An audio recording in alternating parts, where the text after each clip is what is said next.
Good morning, good afternoon, Compass. My name is Chirag Shah. I'm the founder of Chirag Shah Coaching, a coaching company exclusively for Compass agents. And my infatuation with Robert and the way he built relationships actually started on the first day when I was an employee. I remember seeing my phone ring and seeing the name Robert Reffkin, and I was like, wow, and I missed the call. And I have the message still saved on my phone today. And to be honest with everyone, I actually thought it was a robocall. Then, after working there for several months, I had my first performance review. And Robert had reached out to congratulate me, to share what a great job I did, and I scored very highly. And at that time, my manager, Rory, actually hadn't done my performance review, which was really funny because I had no idea what he was talking about. And then during the holidays, he contacted me again to wish me a happy holidays, me and my family, and just to say thank you for all the time that I had put in as an employee. Now, I know as an employee at Compass, I'm not the only one who's gotten this call. I know actually there are thousands of agents out there that have gotten a very similar call from Robert. And when I was on a coaching call with Ben Moss, our National Director of Sports and Entertainment, he told me how Robert stayed in touch with him for 2.5 years before he came to Compass. And I asked him, I go, did you enjoy all those conversations? He said, each conversation I enjoyed slightly more than the next. And then at that moment, it dawned on me. And that's what inspired the Robert Reffkin Agent Action Plan. I said to myself, dreaming big, imagine every agent at Compass knew Robert's playbook on how he stayed in touch with people and maintained relationships. So from that idea, we dream big, we move fast, and Robert, that brings us here today. So how's it going, Robert? Things are great, Chirag. Thanks for hosting this today, and thanks for your passion for the topic. I mean, this is really a dream big idea that was yours. To create an action plan is if I were an agent, what I would do to build relationships. And so Chirag and I, we created an action plan, and he was my accountability partner here because everyone needs an accountability partner, and make sure that it got done. And we're going to commit to not only improving it over time, but I'm going to, starting February 8th, I'm going to be your accountability partner to actually execute it. So we'll come together on February 8th and regularly thereafter to actually implement part of the plan. So if February 8th is right before Valentine's Day, so maybe we'll work on our Valentine's Day messages. And then as an example, we could write handwritten notes or video messages. Let me think who I would send it to. Probably to all the mentors who helped me get to where I am today. I think it's important. A message I would share to maybe them would be, I think it's important in the midst of a Valentine's Day to really share your love for as many people as possible. And you as a mentor of mine, I know I wouldn't be where I am if it wasn't for you. You did A, B, and C, and I just want to let you know that you'll forever have there'll forever be a meaningful place for you in my heart, because of all that you've done for me. Thank you. Right. So I think that's an example of what the action plan is meant to be, and we'll talk more about it. But it's to reinforce and strengthen meaningful relationships with the understanding that 5 meaningful relationships will have a bigger impact on your business if you cultivate them the right way than millions of dollars of lead acquisition. Just because 5 meaningful relationships will introduce you to another 5 and another 5 and another 5 if you really invest in them.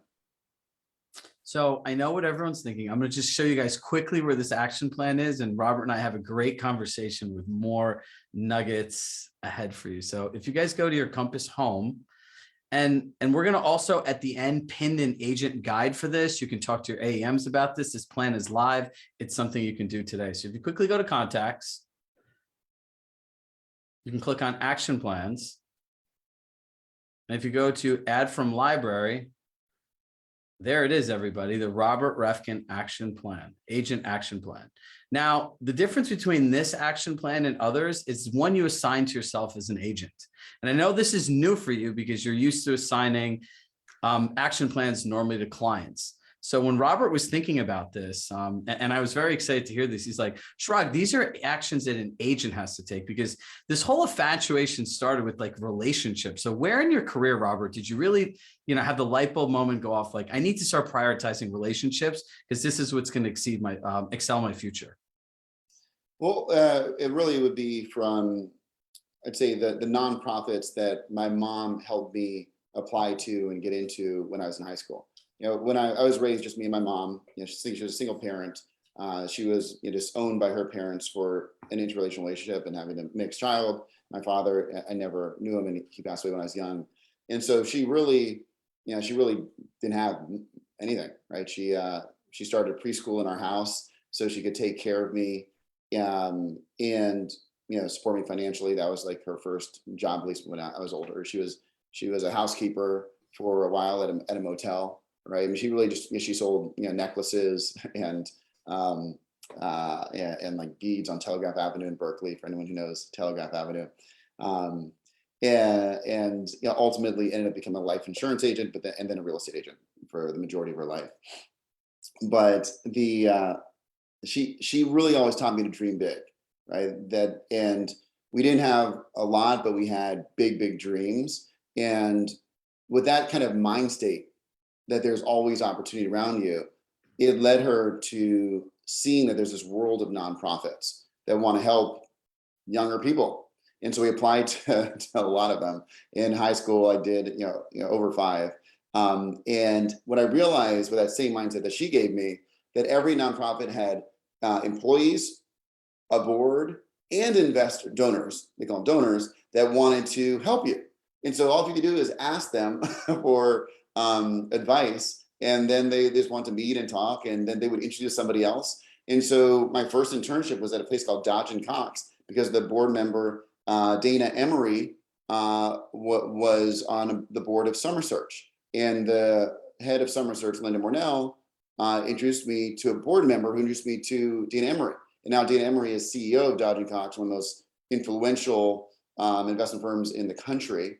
And I, of course, have stayed in touch with her. But that's an example of how how it became very clear that the pathway to all of your dreams is through somebody else, through a relationship.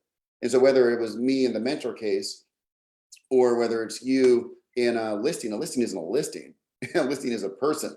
It's a relationship. That's why we call it relationship-driven business, because the relationship is the pathway to every listing or buyer.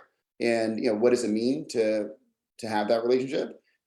I believe that it's really around the philosophy of showing that you care, and that you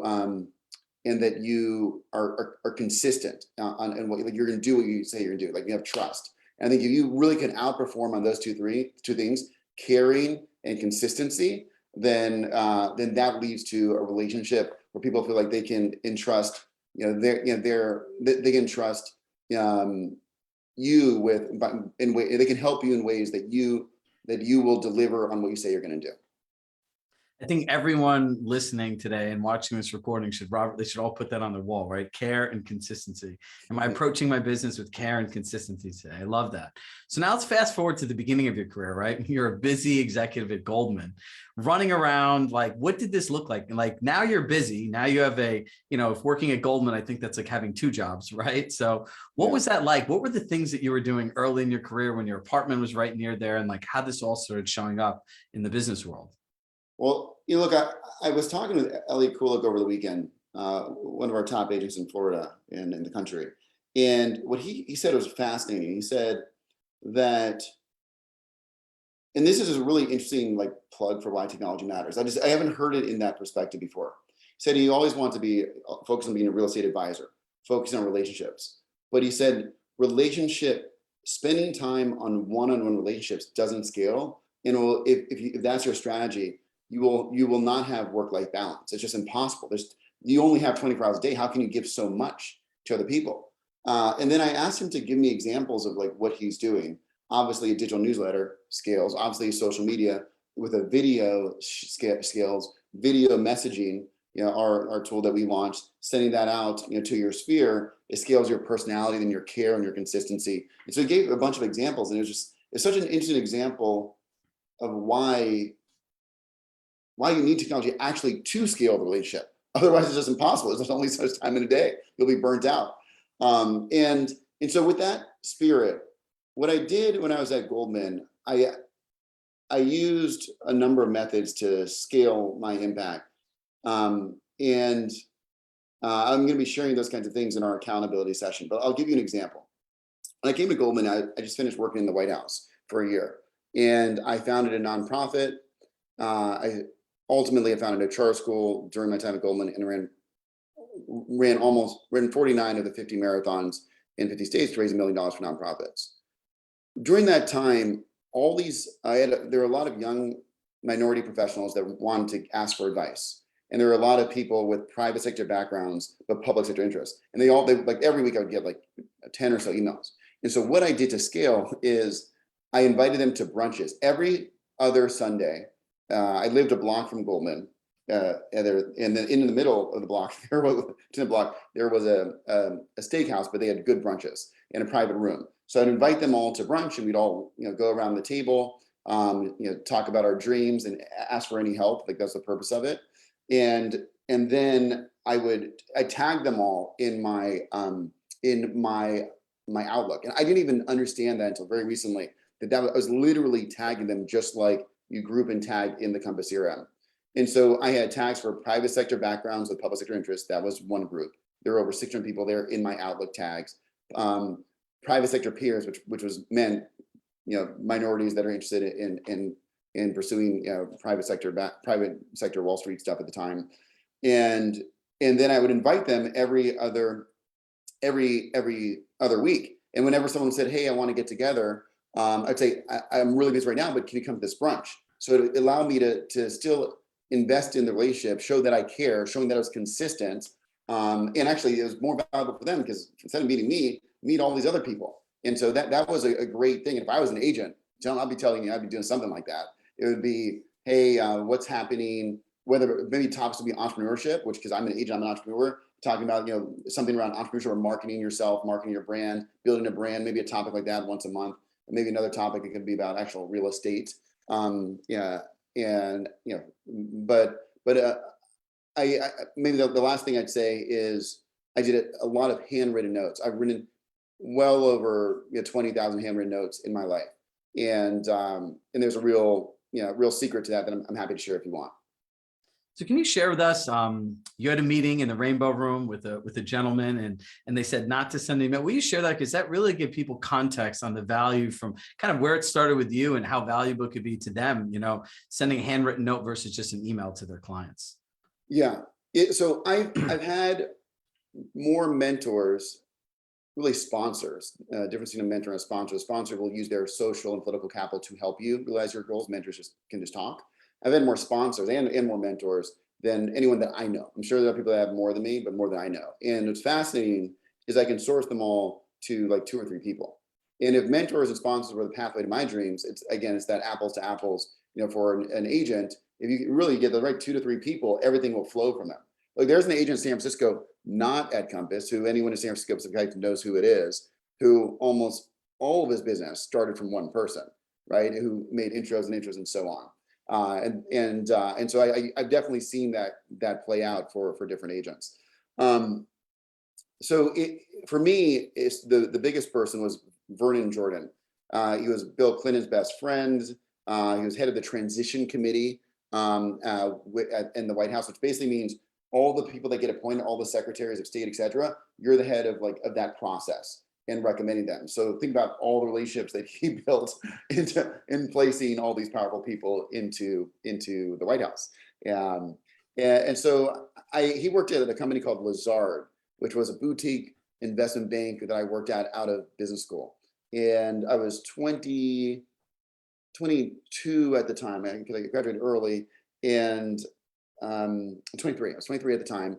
And I go in to meet him. I see him in the hall, and he's like, "Hey, hello, what's your name?" And he's like, asked me to meet him in the office. I go to his office, sit down, ask him a bunch of questions, and then he, it was a great conversation. He gives his advice. I told him I wanted to start a nonprofit, work here for 2 years, and then go start a nonprofit. He says, "Son, you got to make a check before you write one."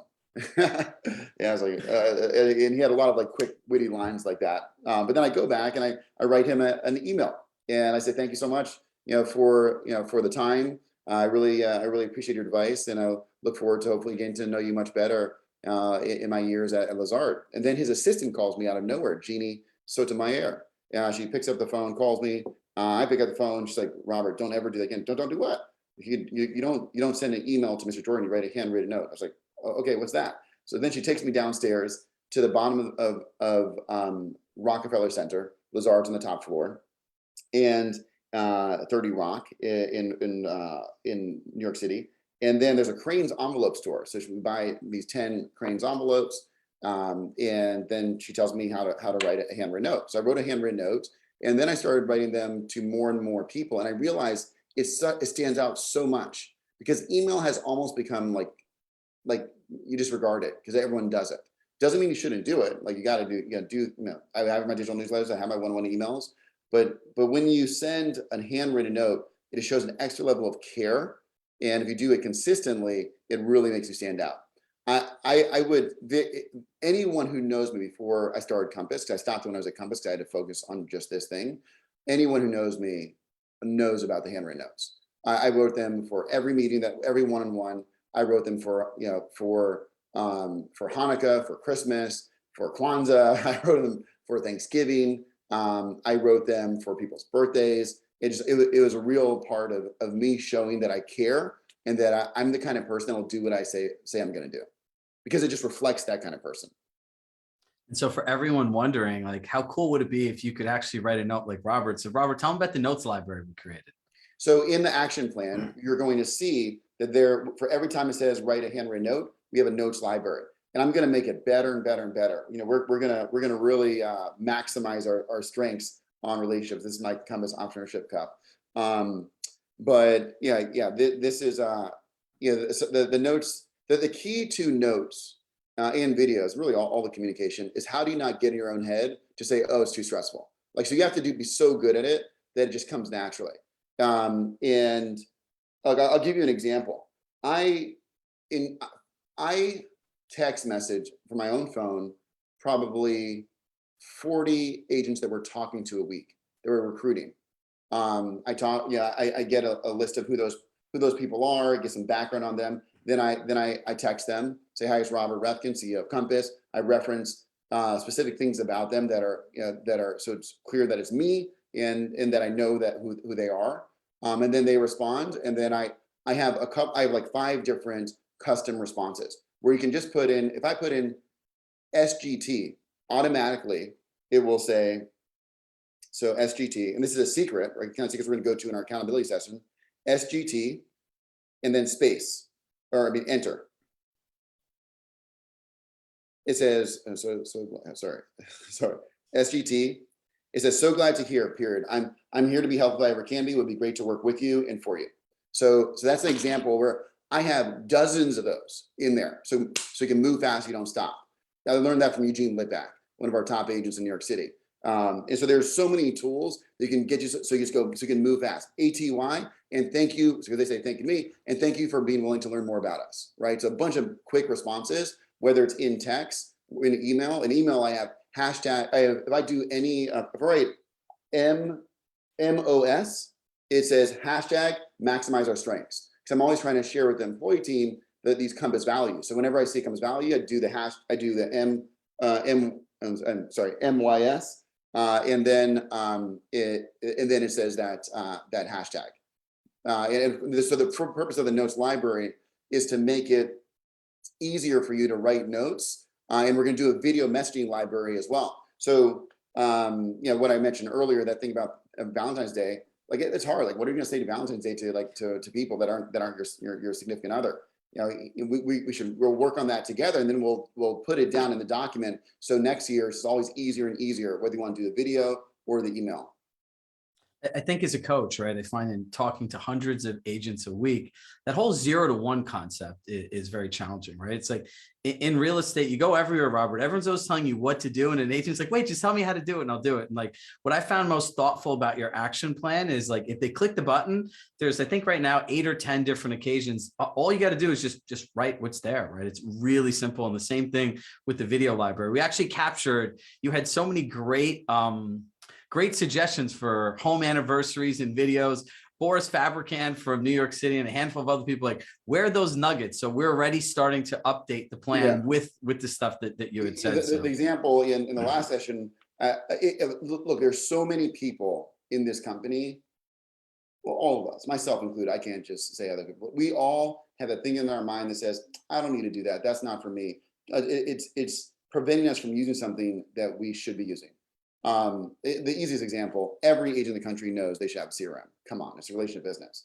What percentage of agents do you think really are using it? You like forget Compass, just as CRM, but that's the business sphere of influence. And so there,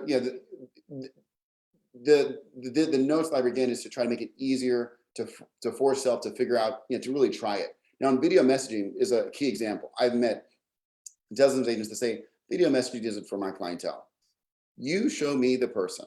You show me the person, your client, who went in like a 1 year happy home anniversary or just a video, and it says, "Hey, I from our video messaging tool. Hey, Chirag, I just want to say, happy 1 year anniversary. Working with you last year, and your spouse and your kids. It was such a meaningful moment in my year. I remember when you first walked in, and how your kids, faces, just really lighted up. And I follow you on social media. It's great to see that. It's great to see you all go to Disney World, last month, particularly in the middle of COVID. That kind of family. You get my point. But it's just showing that you care, that you're going to consistently do certain things. That's what leads to repeat and referral business. And 95% of the transactions in this country are from repeat and referral business. 5% are from leads. 75% are repeat clients. The next 20% are referrals from your sphere of influence. And when you send those videos, it allows you to emotionally connect with your clients in a way that writing just doesn't do. And that one-on-one, like Elliot Kulik said, it's just not, you can't scale it. You can't have enough meetings. It's too much, because you have to drive there. You have to drive back, you have to park. And then you sit down for a period of time. And then you only got one person versus video message, on and on and on and on. So, in doing this, right? So as you can see, the crux of this, right, is there'll be some bulk messaging, some video templates, handwritten notes. And the nice part is it's something as a community we can all do together, right? You show up, and the best part about the accountability is you tell me one company anywhere in the world that does anything where your CEO is committed to doing this with you, right? So Robert, on these accountability sessions, will you be writing your notes at the same time? You're going to see me write the notes. You're going to see who I'm writing it to. You're going to see me struggle with, maybe should I say this or should I say that? And we'll explore it together. And we're going to add the best of it to our notes library and the best of it to our video library. Every single meeting, we're going to do handwritten notes, and video messaging. And the goal, show care, show consistency, and show authenticity. That's the hard part, I think, that we all struggle with, because you want to be authentic, but it's hard when you have to do it so many times. And so everything that I said, like, so the way it happens is I get a text message, and then the first time I noticed myself saying something, I was like, that sounded good. Maybe say that again. I add it. So the first someone said, "No, Robert, thank you so much." I'm like, no, and thank you for being so open to learning about us. I was like, "Yeah, that sounds good." And then I add that, and it goes in. So just watch yourself whenever you really say something good, or really have a good video message. Just put it down, document it, and then it's in your library for the future. And so it gets easier and easier and easier. Learning from reality. I think that's my favorite. Yeah, or somebody gives you something good, or you hear something good, right? It's unlikely that you really have to say something that hasn't been said before. Someone must have said something similar. I want to emphasize for everyone, because someone had asked me this, Chirag, where's all the real estate stuff in here? Listen, everyone's in every market. You all have different clients. It is your discretion on how you're going to share real estate. And we'll talk about that as well. But this is 100% how to maximize, right? And continue to develop your relationships as a human being. I think in real estate, and I think, Robert, you can agree, in all sales businesses, that whole human element after the sale really goes out the window, and that care and consistency is what will keep our businesses going, especially as technology continues to evolve. Yeah, look, on that point, like, where's the real estate? Trust. Look, I think the brand that you want to build is not the brand of a real estate expert who's also a good person that does what they say they can do, shows care and consistency. I think if you want to show the brand of, I'm a good person that that cares and is consistent, and I'm also a real estate expert. So I would, whether it's social media or whatever else, I would lean into you first, because they want to work with you. Again, relationship driven business. But the majority of investors in Compass before we went public were people that were part of my action plan. I didn't know it before. Remember, I tagged everyone. I had my mentors. I had the donors for my nonprofits, constantly getting, every nonprofit at the end of the year, they would get a handwritten note. Thank you. Here are the results that we drove through, through your investment in nonprofit. Mentors, it would be, and there's some overlap. Thank you over the last year. This happened, that happened. Thank you so much. If it wasn't for your advice, this X thing wouldn't happen. Showing that when they invest their time or their money in me or my efforts, it will have a positive return. So then when it came to launch Compass, and I said I'm raising capital, all of them said they want to invest, and we had an $8 million seed financing round, which in 2012 was the largest financing round in the country. And so it's just, largest seed financing round in the country. And so I would just nothing in my action plan was about raising money. Just like for you, nothing has to be about real estate. But I do think it's, in the plan, marketing, of course, care consistency, but I would say, hey, video message sent out to everyone. Of course, put on social as well, but just talking about your views on the market, what you're seeing. I just want to give you an inside scoop into like what I'm seeing in the market. Of course, we all know inventory is the key issue, but I think it's going to unlock right after the Super Bowl. Here's why. I'm starting to have conversations, seeing this with the off-market listings. I'm of course making this up. The off-market listings, I wish I wasn't though. Get more inventory. but the off-market listings in the MLS that you all can't see, there's a number. They're starting to really pick up, and they're going to turn to be public-facing, likely in X period of time. Of course, that's why you want to work with an agent, because we have access to unique inventory that you can't see on these public sites. But please, if I can be helpful in any way at all, let me know. And so just video message is a great opportunity to highlight real estate without asking for the business. Just being a good human. So Robert, what's your last bit of advice? And I'll give everyone the action steps going forward. Yeah, my last bit of advice is really just, it goes back to mind state. Just have a mindset of the things that are in front of you will help you and help you grow, and making sure that over the course of the next 3 months, if I were an agent, and if I were the average agent, let's say last year was one of my best years ever. I was too busy to learn anything new. I'm overwhelmed. I was overwhelmed and burnt out. I'm a little nervous about what's happening around inventory. What would I do right now? I'm very nervous if I can repeat last year's success. What I would be doing, I would be working with my agent experience manager, my sales manager, and my coach. Say, what are the things that other people are doing to grow their business and be more efficient? And I would make sure, and for who I am, let's go down the list and let's leave no good idea unused. At least to the top 10, but for me, I would do, I'd do everything. Because, and it's important to note every single thing that we offer, it didn't come from our head. It came from the way we make decisions. Over 10% of agents have to say, this thing out there grows my business better than anything else. And I use it all the time. My business would not be what it is if it weren't for that. Then we rebuild it. That's where digital CMAs came from. That's where Compass Concierge came from. That's where Coming Soons came from. The LA agents and the Washington DC agents, they live on Coming Soons. I mean, they were all knocking on our door. You got to create Coming Soons. So we did that in private exclusives. The name private exclusive came from the DC framework, and off-market Coming Soon came from the LA framework. And so CRM, obviously, that's another example, but video messaging is another. And so I would just really make sure that in X period of time, within like 2-3 months, that you just know that you can look back and say, I gave it my best shot. Regardless of what this year is going to be, I gave my best shot. I didn't just do what I did last year. I really leaned in and I tried to do some things differently. And of those 20, maybe only 12 worked, maybe only 8, maybe only 7, but 7's better than 0. And when I was in high school and went to college, I applied to hundreds of scholarships. And by the way, it costs a lot of money because the letters to mail them for us at the time is very expensive. It's been over $1,000 in mailing letters, because it was not just one page. It was like 8 pages for the applications. It was expensive for us. And we only got, I think, around 7, but we got 7.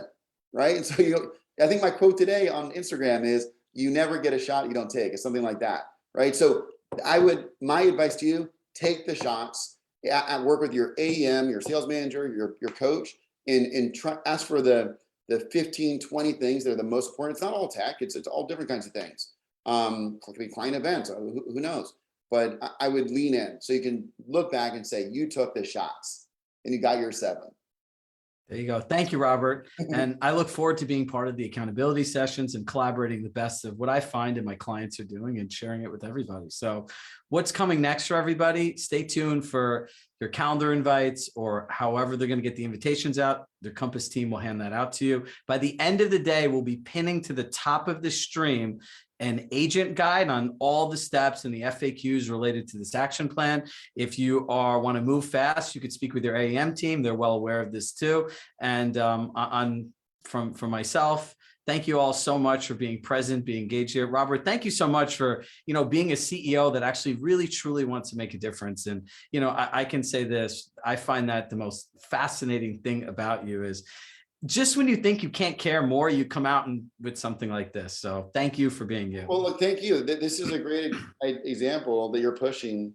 Like the best things at Compass didn't come from my head. And I think we are a team as a company. And look, by the way, you're an external team, right? Like you're not even an employee of Compass. Right? So, but you're only as good as the ideas around you. And so I appreciate you being someone to bring great ideas here. And I personally am incredibly excited for the accountability sessions, because when we really get down to it and are really writing those, I think there's gonna be a lot of brilliance from our conversation together about what is the perfect note. Like, what is the perfect note? What's the perfect video? How do you close it? How do you start it? What should the background be? I think we're gonna have. Should the stationery, like I had a stationery that had Robert Reffkin on the back. Should the address be there? Should it not be? There are some important questions. Should you get it from Cranes or should you get it from somewhere else? What kind of pen should we be using? Right? These are important questions. But I look forward to having that conversation on February 8th. Take care. All right. We'll see you all on the 8th. Bye, everybody. Bye.